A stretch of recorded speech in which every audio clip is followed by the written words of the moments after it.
L'hymne national d'Israël chanté par des députés de la République, l'image est assez rare. De droite comme de gauche, des parlementaires, des amis d'Israël, pour dire non à la reconnaissance unilatérale d'un État palestinien par Mahmoud Abbas à l'ONU. On les appelle les Sayanim, un terme hébreu qui signifie les informateurs. Ils sont environ 3000 en France et ils sont presque compulsivement mobilisés pour contrer tout ce qui peut nuire à l'image d'Israël. Ce groupe d'influence très puissant va à l'inverse développer toute son énergie pour peaufiner cette image de l'État hébreu, y compris quand Israël se livre à de vrais carnages. Ce fut le cas en 2008-2009 lors de l'opération dite Plomb durci contre Gaza, ou encore plus récemment lors du dernier raid contre la flottille turque pour la paix. C'est au travail en coulisses de ces désinformateurs que le romancier Jacob Cohen consacre son dernier récit intitulé « Le printemps des Sayanim » est paru chez l'Harmattan. Tout d'abord, un mot de l'auteur, Jacob Cohen.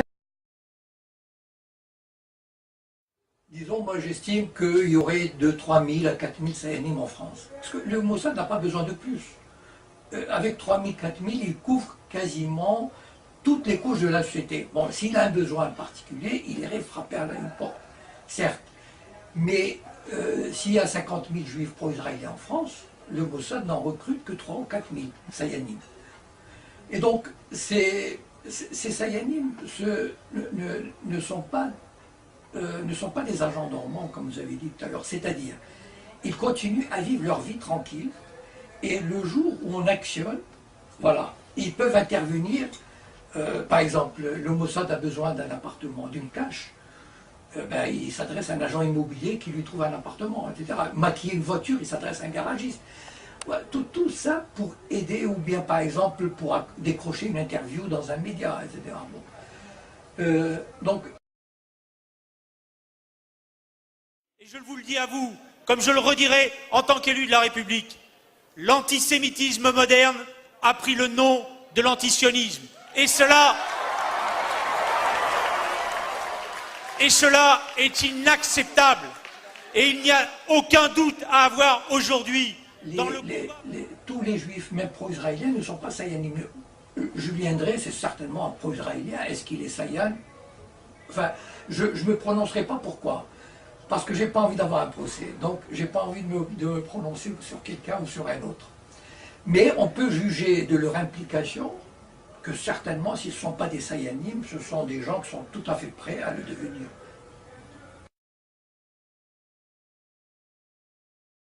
Ce soir, moi, j'avais le bureau politique de mon parti. Et Xavier Bertrand m'a dit, mais tu t'en vas. On parle des retraites, c'est important. Et je lui ai fait passer un papier en disant, pour moi, Israël, c'est plus important que les retraites. Le Mossad place ces gens partout, c'est-à-dire dans les ministères, dans les grands hôtels, dans les agents immobiliers, dans les médias. Donc, quand ils veulent faire agir, dans l'affaire de Gilad Shalit, ce soldat qui a été enlevé par le Hamas. Bon, vous avez remarqué que son père, là je viens d'ailleurs d'écrire dans mon blog, son père est reçu par Merkel, Sarkozy, par Obama, par le secrétaire général de l'ONU.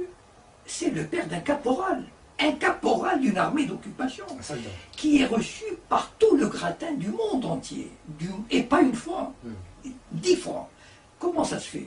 Enfin, même un général américain n'aurait pas eu ce traitement. Et bien ça, c'est le travail des Sayanim. C'est-à-dire, là où ils sont, ils poussent à en faire une affaire extraordinaire. C'est tout ce réseau. Il ne faut pas oublier une chose, c'est que le Mossad peut puiser, il a presque 1 million de juifs dans le monde qui seraient prêts à travailler pour lui. Pourquoi j'avance ce chiffre? Parce qu'il y a la franc-maçonnerie juive internationale qui s'appelle le Bnei Brit, qui réunit 500 000 membres à travers le monde. Et parmi le gratin de la société juive dans le monde. Or, ces gens n'ont qu'une obsession, aider Israël par tous les moyens. Si le Mossad a besoin d'un scientifique, d'un professeur d'université, de n'importe qui, il va le voir, il lui dit pour Israël, vous allez travailler pour nous, le type est tout à fait d'accord.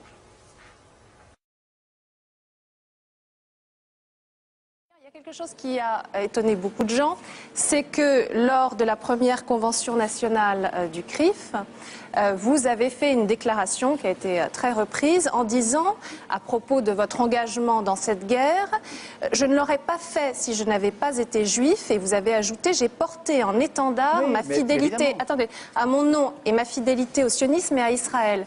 Est-ce que vous n'avez pas peur quand même, en disant ça, de relancer l'éternel problème de la double allégeance, à savoir j'engage une nation à aller dans la guerre au nom des intérêts d'une autre nation. Vieux thème.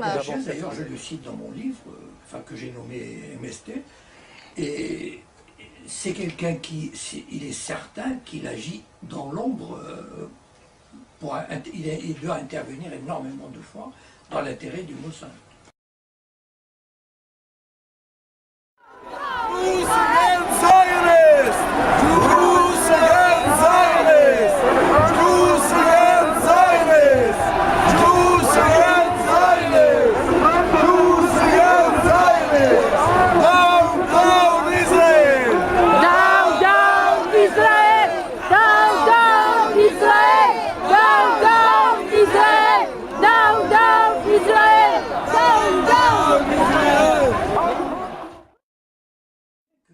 Nos dirigeants Meknès et nous mettaient en garde contre les sionistes.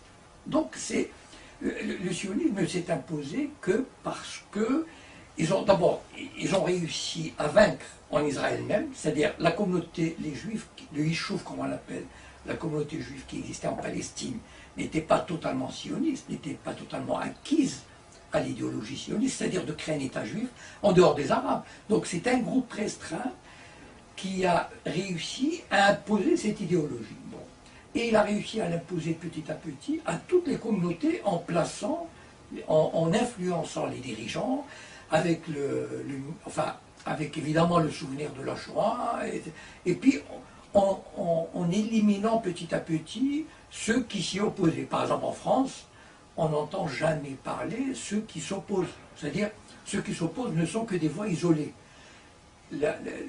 Les institutions juives, ceux qui représentent la communauté officiellement, comme le CRIF, l'UEJF, sont à 100% acquis à l'idéologie sioniste, ce qui donne l'idée que tous les juifs sont sionistes. C'est pas vrai.